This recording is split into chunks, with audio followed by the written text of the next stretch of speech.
12차지 수업을 시작하겠습니다. 오늘부터는 3단원인 삼각함수를 배울 건데요. 삼각함수는 삼각비를 일반화시킨 개념으로 자연현상이나 사회현상 가운데 나타나는 주기적인 현상을 수학적으로 표현하여 설명하고 분석할 수 있는 아주 유용하면서도 실생활과 밀접한 관계를 가진 함수입니다. 하지만 여러분들은 이 말에 잘 와닿지 않죠. 왜냐하면 눈에 보이지 않으니까. 그렇지만 어떤 현상에 대한 그 이면과 그 원리를 파헤쳐 보면 싹 다 사각함수라는 겁니다. 이렇게 이해해 주시면 돼요. 사각함수는 또한 주기함수라고도 하는데요. 주기함수란 쉽게 말한다면 일정한 간격으로 같은 모양을 가지면서 계속하여 반복되는 자체를 가진 함수를 말합니다. 그 수학적 정의는 사각함수 그래프 시간에 다시 설명을 하겠고 그 내용에 대해 너무 부담스러워 할 거는 없습니다. 내용은 이게 다거든요. 수학에 대한 자신감을 항상 유지시켜 주기 바랍니다.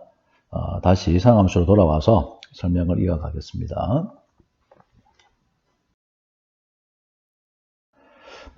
앞부분 도입 부분의 설명이 좀 긴데 잘 들어보세요. 필요한 내용들이기 때문에.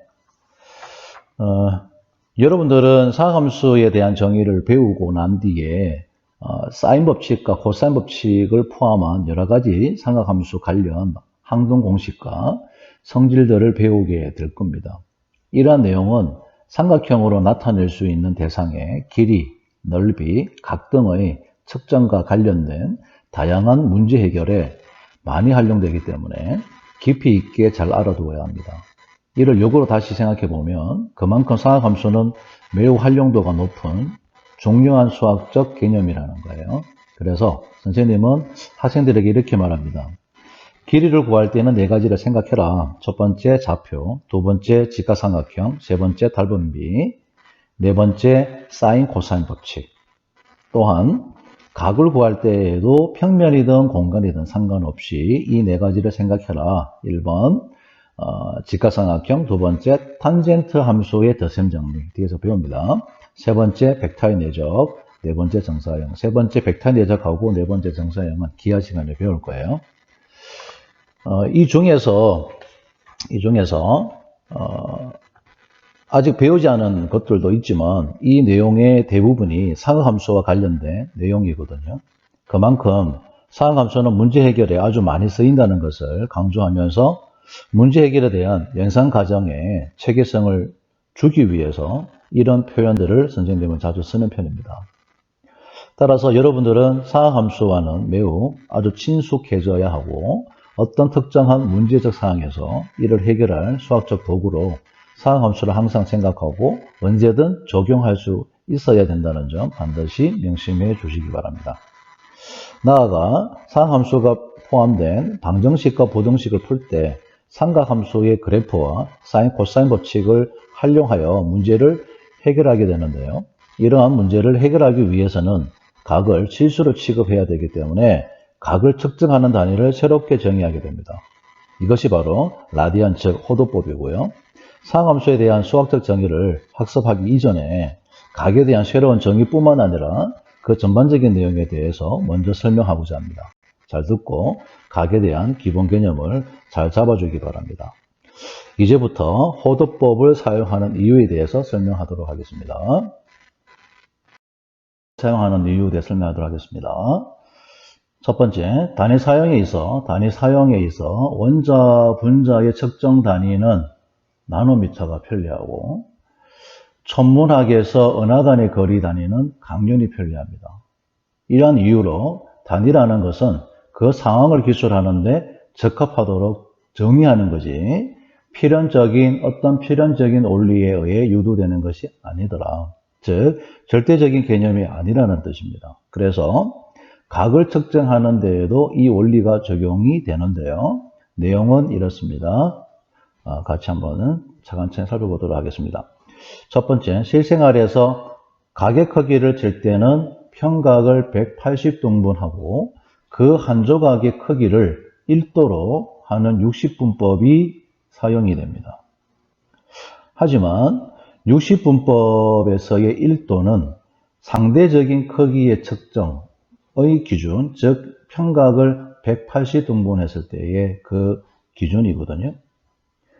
될 뿐이지 숫자 1과 동일한 가치를 가지는 것은 아니라서 이러한 조건, 즉 동형, 그 다음에 유일성과 같은 조건을 만족하는 숫자 1에 대한 또는 숫자 1에 해당되는 또 다른 가계 단위가 필요하게 된 겁니다. 넘어갈게요. 또한 실생활에서는 1도와 1의 가치가 다른 사실 때문에 불편함을 겪지는 않지만 함수에서는 여러 가지 문제점을 가지게 되는데 앞으로 배우게 될 극한 미분 적분에서의 공식 유도 과정에서 여러 가지 문제점이 나오게 됩니다.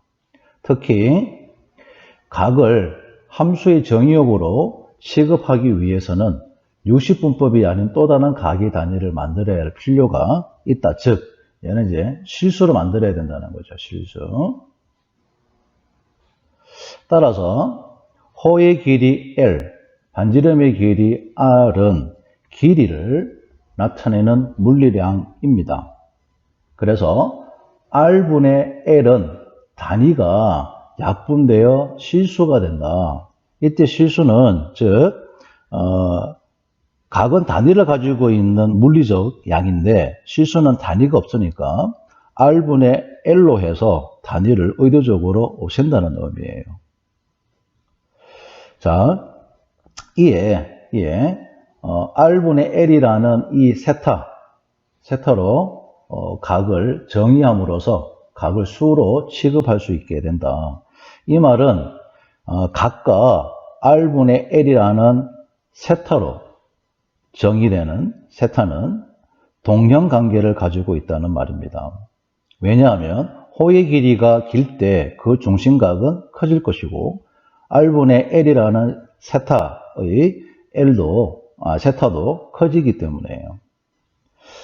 즉 호의 크기를 호의 길이와 반지름의 길이와의 비로 정의하고 L을 R로 둘 때 그 중심각을 1라디안으로 정의하게 됩니다.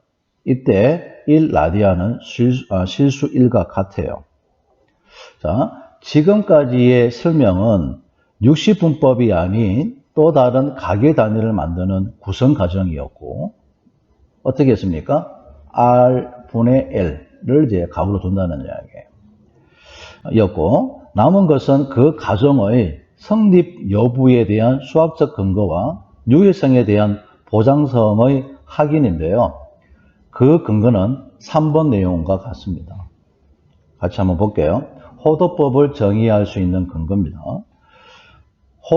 호의 길이와 반지름의 길이가 서로 같은 부채꼴의 중심각의 크기는 반지름의 길이와 관계없이 일정하다. 자, 요거는 같이 한번 확인해 볼게요. 여기서 한번 잠깐 그려볼게요. 중심이 같은 두 개의 동심원을 그립니다.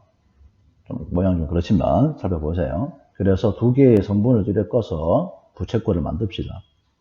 요 점을 A라고 하고요. 요 점을 B라고 둘게요. 요 점은 C라 두고 요 점은 D라 하겠습니다. 그럴 때 요 안쪽에 있는 원의 반지름은 R1이라 두고요. 큰 쪽에 있는, 바깥쪽에 있는 거의 반지름의 길이, 여기는 바꿔 적을게요. R2라고 둘게요. 그러면 이제 요 길이를 R1이라 두고요. 요 호의 길이를 R2라 두게 되면 이 중심각은, 즉, 호 AOB의 중심각, 호 COD의 중심각은 같은 거죠. 자, 그래서 이런 말이 성립하는 거고요. 다시 한번 읽을게요. 호의 길이와 반지름의 길이가 서로 같은 부채꼴의 중심각의 크기는 반지름의 길이와 관계없이 항상 일정하다. 그림에서 여기에 요 그림에서 보이듯이 중심각의 크기는 일정 같습니다. 자, 이를 이용해서 즉 또 일정하다는 말 뜻은 또 어떤 말도 가지고 있는가 하면 60분법의 각을 R분의 L 이꼴 세타라는 각으로 대신할 수 있고 그 각은 유일하다는 근거를 제공하고 있어요. 왜? 일정하기 때문에. 자, 그래서 이를 이용해서 각을 나타내는 새로운 방법으로 호도법을 정의하게 됩니다. 이렇게 아시고 있으면 되고요. 일단 넘어갈게요. 은 60분법의 기원과 호도법의 편리함인데요. 같이 한번 읽어보면서 살펴봅시다. 60분법은 약 5천여 년 전 지금의 이란 지역에 살았던 메소포타미아의 수메르인이 사용한 60진법에 의해서 유래되었습니다. 이후 바빌로니아인과 이집트인들은 이 60진법을 받아들여 사용을 했고요. 60이라는 수는 다음과 같이 여러 개의 숫자로 쉽게 나누어지므로 일상생활에 사용하기 편리하기 때문에 60진법이 발달한 것으로 추측하고 있습니다. 요처럼 보고 있으면 잘 나누어지죠. 자, 앞에서 얘기했듯이 호도법은 한 지름의 길이가 일정한 부채꼴에서 호의 길이가 중심각의 크기에 비례한다는 사실에 착안하여 만들어졌는데요. 넘기겠습니다. 삼각형의 성질만을 다룰 때는 60분만 사용해도 상용 뭐 써도 된다는 이야기입니다. 해도 불편이 없지만 삼각함수와 관련된 수학, 공학 등의 분야에 호도법을 사용하면 그래프와 공식을 간단하게 나타낼 수 있더라. 자, 예를 들어서 중심각의 크기가 알파도 호도법으로 고친다면 세타가 되고요. 이고 반지름의 길이가 R인 부채꼴의 호의 길이를 L, 넓이를 S라고 했고 60분법을 사용할 때와 호도법을 사용할 때 시기 형태가 매우 다르다. 호도법을 사용한 경우가 더 편리함을 알 수가 있다. 호의 길이 L은 60분법을 이용하면 이렇게 표현되어집니다. 그런데 호도법을 쓰게 되면 R 세타로 간단해지죠.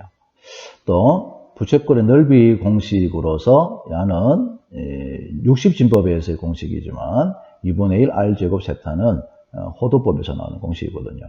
서로 비교를 해도 호도법에서 공식이 더 간단해짐을 알 수가 있습니다. 이 공식은 호도법을 다 배우고 난 다음에 다시 한번 설명을 하도록 하겠습니다. 그 다음에 이제 다음에 나중에 여러분들이 배우게 될 건데요.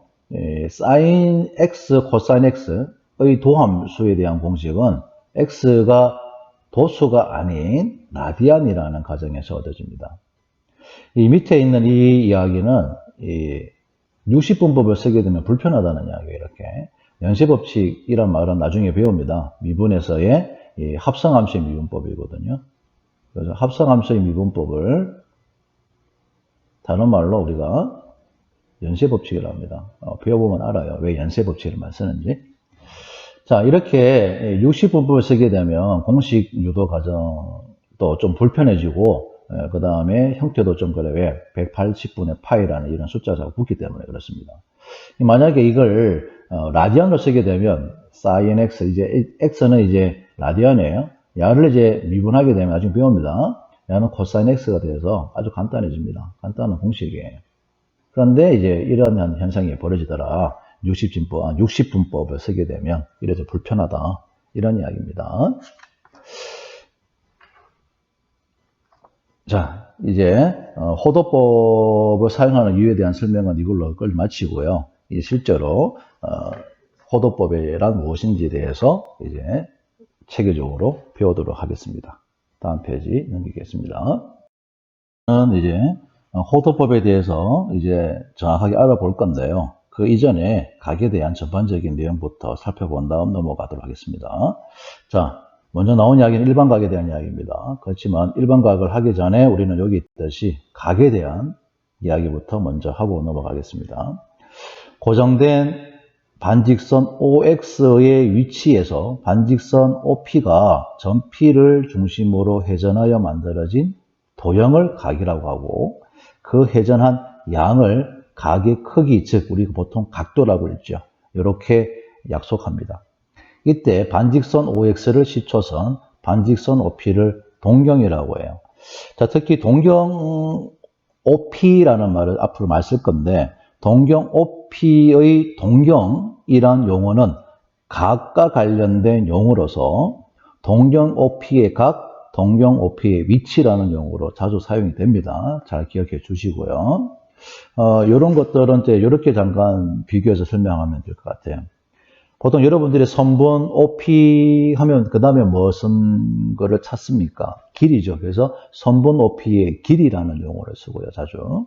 그 다음에 나중에 여러분 또다시 배우겠지만 벡터 OP 다음에 이제 자주 쓰는 말이 뭐냐면 벡터 OP의 방향과 크기라는 말을 자주 쓰거든요.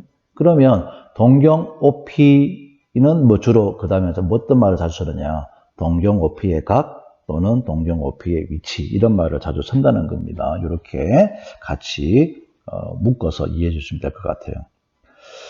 자, 이 각에 대한 사실 설명하도록 하겠습니다. 반직선 OX가 있다 쳐요. 요 위에 전 P가 있다 생각하면 됩니다. 다시.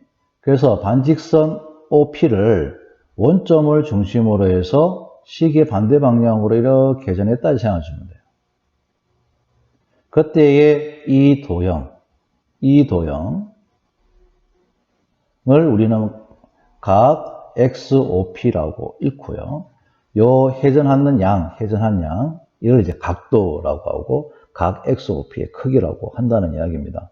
그때 OX를 C초선, 이 직선은 C초선, 기준선에 생각하면 돼요. 이때의 이 반직선 OP를 동경이라는 말을 쓰게 됩니다. 그래서 보통 동경 OP 이렇게 말을 씁니다. 이렇게 기억해 주시고, 지금도 각의 크기를 재는 방향을 선생님이 시계 반대 방향으로 했고, 야를 이제 우리는 양의 방향이라고 합니다. 나중에 이제 시계 방향으로 재는 거, 이걸 이제 우리는 음의 방향이라고 해요. 자, 여기 다 설명되어 있습니다. 같이 한번 읽어봐 주시고요. 특히 이제 음의 방향일 때에는 마이너스 9를 붙인다는 거 기억해 주시고, 만약 약을 알파로 한다면 야는 마이너스 알파가 된다 이 말이에요. 마이너스 알파 이렇게 기억해 주시면 됩니다. 자, 그 다음에 여기에 설명되어 있는 말 뜻은 무슨 말인가 하면은 여기서부터의 설명은 이제 일반각에 대한 이 필요성하고 그 수학적 정의에 대한 내용입니다. 자, 간단히 말한다면 이래 돼요. 동경 OP의 각이 하나 정해지면, 여기 있네요. 각 XOP의 크기가 주어지면 동경 OP의 위치는 하나로 정해진다. 그러나 동경 OP의 위치가 정해졌을 때에는 동경 OP가 나타내는 각의 크기는 하나로 정해지지 않는다. 왜냐하면 여기 있듯이 30도를 이루는 위치에 있는 동경 OP가 나타내는 각의 크기입니다. 지금 여기서 말하는 30도라는 것은 각이라는 도형으로서 나타낼 수 있는 이 회전한 양이거든요. 각도로 나타낼 수 있는 양입니다. 그런데 얘가 한 바퀴 뺑 돌고 이래 올 수도 있고 뭐 두 바퀴 뺑 돌고 이래 올 수도 있잖아요. 이런 거는 중간 과정에 나타낼 수 없거든요. 각이라는 도형이. 결국에는 최종적인 시초선과 동경 OP가 위치한 그 두 반직선 사이의 벌어져 있는 정도로서만 우리가 각의 크기로 나타낼 수밖에 없습니다. 그런데 각은 다르거든요. 즉 위치는 30도로서 390도, 그 다음에 얼마예요? 지금 390도, 그 다음에 뭐가 있습니까? 음의 각으로 잰다면은 마이너스 330도가 해당되네요. 그죠? 뭐 이런 것들이 다들 각이라는 도형으로 나타낼 수 있는 이 회전한 양의 값은 30도밖에 되지 않는다는 겁니다. 그런데 실제로 각의 크기는 다르다는 거죠. 자, 그래서 일반 각의 정의가 필요하게 됐다는 이야기입니다. 자, 밑에 있는 내용들은 여러분들이 한번 살펴봐 주시고요. 다음 페이지 넘어가겠습니다. 일반적으로 각 XOP의 크기 중 하나를 알파도, 요거는 이제 우리가 나중에 특수각이라고 할 거예요. 특수각. 자, 특수각은 도형으로서 나타낼 수 있는 각의 크기를 말합니다. 각이 이 도형으로서 나타낼 수 있는 각의 크기라고요. 그래서 적어주면 도형으로서 나타낼 수 있는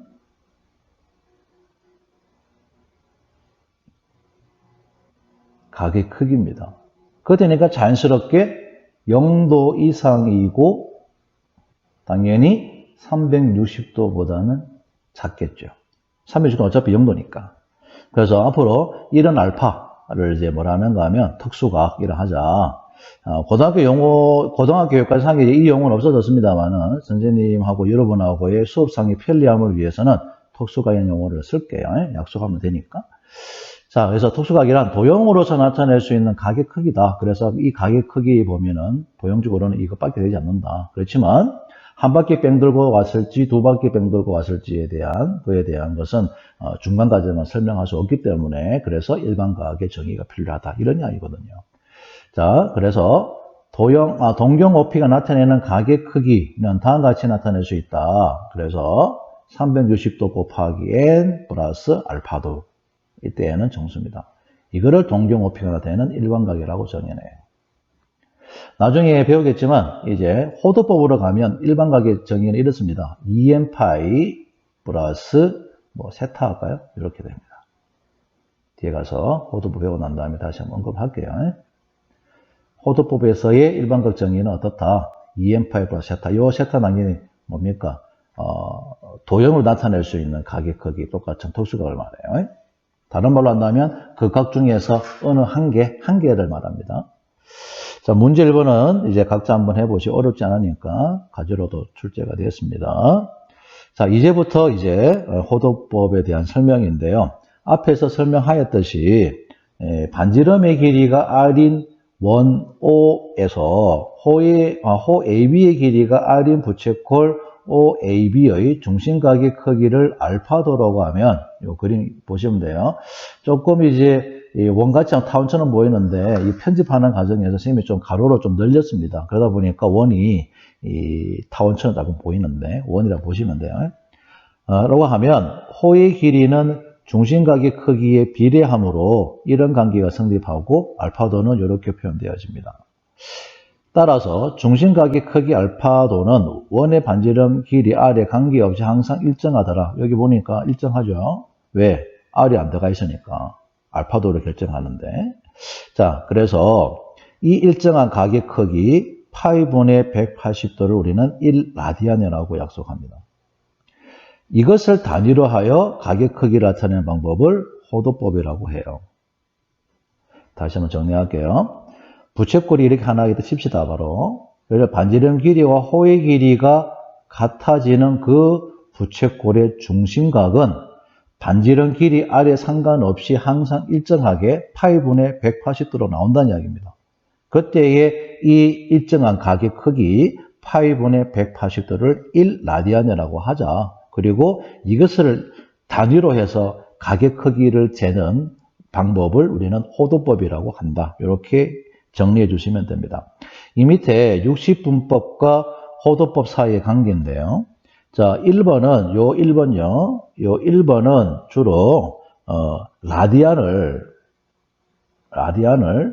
60분법으로 고칠 때 많이 쓰고요. 2번의 이 공식은 60분법을 라디안으로 고칠 때 많이 씁니다. 여러분들은 언제든 각도를 라디안으로 또는 역으로 라디안을 각도로 자유자재로 변형할 수 있어야 됩니다.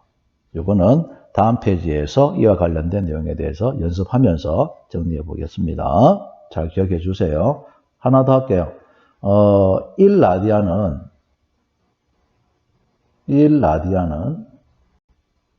각도로 말하면 약 56도 정도 됩니다. 이렇게 참고해서 알아주세요.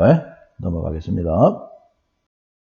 자, 예제 1번을 통해서 방금 이야기했던 각도를 라디안으로, 반대로 라디안을 각도로 이렇게 자유롭게 변형할 줄 알아야 된다고 했습니다. 그래서 예제 1번 통해서 한번 연습해 보도록 하죠. 30도를 호도법으로 고치려고 합니다. 앞에서 이야기했듯이 쓰는 방법은 이걸 많이 쓴다 했죠.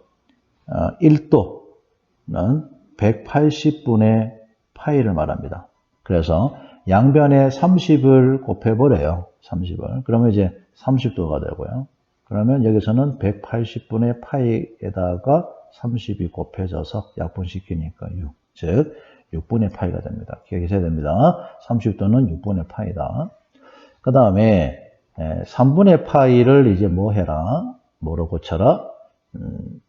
60분법으로 고쳐라. 이건 더 쉽습니다. 요 파이 자리에다가 180을 넣으면 돼요. 원래는 180도지만 180과 같은 의미입니다. 왜 그러냐면 분모에 있는 이 3의 의미가 뭐냐 하면 180도를 3등분했다는 의미거든요. 그래서 그냥 단순하게 단위는 생략해버리고 3분의 180이라고 봐주면 된다는 이야기입니다.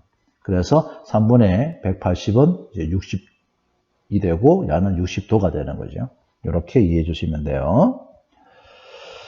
자, 나머지 부분들도 다 여러분들이 정리를 해야 되는데 정리한 시간을 가질 겁니다. 그렇지만 이렇게 계산한다는 거 참고해서 기억해 주시고 여기 바로 설명이 있네요. 일반각 2n파이 플러스 세타골. 요게 뭐냐 하면 앞에서도 잠깐 언급을 했지만 라디안 즉 호도법에서의 일반각 표현 방법입니다. 앞에서는 이제 60분법에서는 360도 곱하기 n 플러스 세타 뭐 이렇게 했잖아요. 그런데 우리가 하는 호도법에서는 2n파이. 왜냐하면 2파이가 360도를 말합니다. 그래서 360도 곱하기 n에서 360자리에는 2파이를 넣으면 다는 이야기거든요. 지금 결론적으로. 자, 이렇게 해서 2n파이 플러스 세타골로 나타내는 것을 호도법에서의 일반각 표현이라는 거 잘 기억해 주기 바랍니다. 자, 이제부터는 이제 최소한 우리가 자주 쓰는 이 각들에 대한 라디안 표현을 한번 정리를 한번 해볼까 합니다. 자, 시작할게요. 0도는 그냥 0입니다. 그 다음에 90도는요 2분의 파이가 되고요. 그 다음에 180도는 파이가 됩니다. 그 다음에 270도는 2분의 3파이가 됩니다. 그 다음에 얼마 남았나 이제 360도인가요? 360도는 2파이가 되고요. 그 다음에 이제 위에서 했듯이 30도는 6분의 파이, 60도는 3분의 파이, 45도는 4분의 파이가 됩니다. 자, 이제 2, 4분면의 값으로 넘어가서 할게요. 120도는 3분의 2파이가 되고요. 135도죠. 이 45도에 해당되는데 4분의 3파이입니다. 그 다음에 150도는 6분의 5파이예요.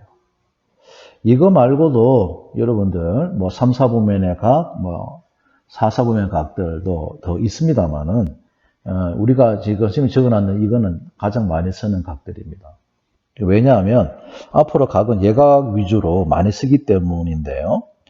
자, 그래서 이 방금 적어놨는 이 가지 요 각에 대한 라디안으로 고치는 방법을 바탕으로 해서 어떻게 됩니까? 60분법을 호도법으로 원활하게 할 수 있도록 해주기 바랍니다. 자, 나머지는 간단하게 원을 이용하면 되거든요. 한번 보여주고 갈게요. 좀 겹치더라도 좀 이해해 주시기 바랍니다. 밑으로 내려가려니까 화면 넘어갈까봐 벌써 한번 내려갔어요. 내려가가지고 다시 지금 녹화하는 중입니다. 자, 여기서 직선 하나 끕시다. 직선은 뭐냐 하면 X축의 양의 방향과 이루는 각의 크기가 120도가 된다 쳐요. 그러면 야는 이제 한 바퀴 쭉 가면 야는 이제 300도가 되겠죠. 자, 그래서 120도에 해당되어지는 이 각도를 60, 뭡니까? 라디안으로 고치면 어떻게 되느냐. 그러니까 백수는 어떻게 됩니까? 90도에다가 30도로 된 거잖아요. 그러니까, 90도는 2분의 파이고, 30도는 얼마입니까? 6분의 파이니까, 계산하니까 얼마 나오더라? 3분의 2 파이 나오더라. 이런 이야기입니다. 그 다음에 300도는 어떻게 돼요? 300도. 300도는 이제 요 각이 얼마입니까? 요 각이 30도거든요. 요 각이 30도. 요 각은 60도고요. 그러니까 요까지 각이 얼마입니까? 270도죠. 그러니까 270도에서 30도를 더해줬다. 그러니까 2분의 3파이에서 얼마입니까? 30도를 더했으니까 6분의 파이. 이를 더했다.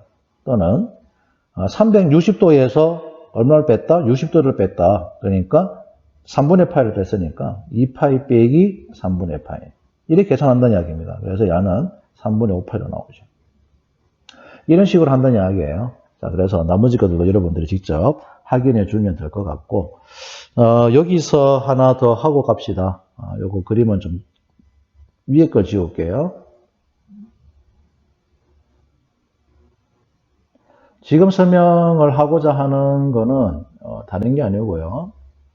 우리 책에는 여기에 대한 언급이 없어서 하는 겁니다. 뭐냐 하면 부채꼴의 호의 길이와 넓이. 앞에서 잠깐 형태는 보여줬는데 설명이 없었죠. 자, 그러면 바로 그림에서 하도록 할게요.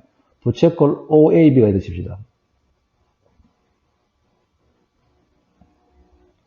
중심각은 세타로서 이제 야는 라디안입니다. 반지름 길이는 R로 잡고요. 호의 길이를 L, 넓이를 S로 합시다. 자, 첫 번째 갈게요. 유도 공식은 이래 줘야 됩니다. 전체, 이 전체의 원래 원을 생각해가지고, 이의 넓이는, 호의 길이니까, 얼마예요? 2파이 R이죠.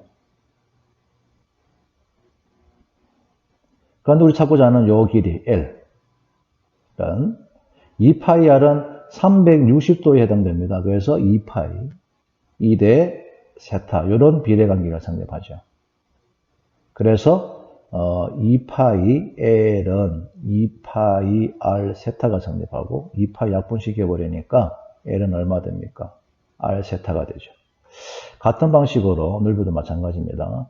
전체 이 원의 넓이, 반지름의 길이가 R인 원의 넓이는 파이 R 제곱이고, 그 다음에 우리가 찾고 이 부채꼴의 넓이는 S를 했으니까 S는, 자, 요 각에 대하지는 2파이, 파이 R 제곱의 넓이는 전체 각에 대한 이야기니까 2파이. 어차피 S라는 넓이는 요 중심각 세타에서 나오는 정도죠. 그러니까 이런 비례식이 성립하고요. 그래서 계산하면, 똑같이 이제 2파이 S는 파이 R 제곱 세타. 그래서 파이를 약분하고 2를 나누고 있으니까 2분의 1 R 제곱 세타. 그런데 L이 R 세타니까 R을 두 가지, R 제곱을 둘로 띈다는 거예요. 그러니까 나는 2분의 1 R, L 이렇게 되더라. 이런 이야기입니다. 그래서 공식 반드시 기억해 주기 바랍니다. 넓이는 2분의 1 R 제곱 세타 또는 2분의 1 R, L로 쓴다는 거 기억해 주시고요. 넘어가겠습니다. 자, 오늘 수업은 이게 다고요. 12차시 과제 1번, 과제 2번 이렇게 출제되었습니다. 잘 풀어주기 바라고 풀면서 오늘 배웠던 내용 다시 한번 점검해 주세요. 오늘 수업은 이걸로 마치겠습니다. 수고했습니다.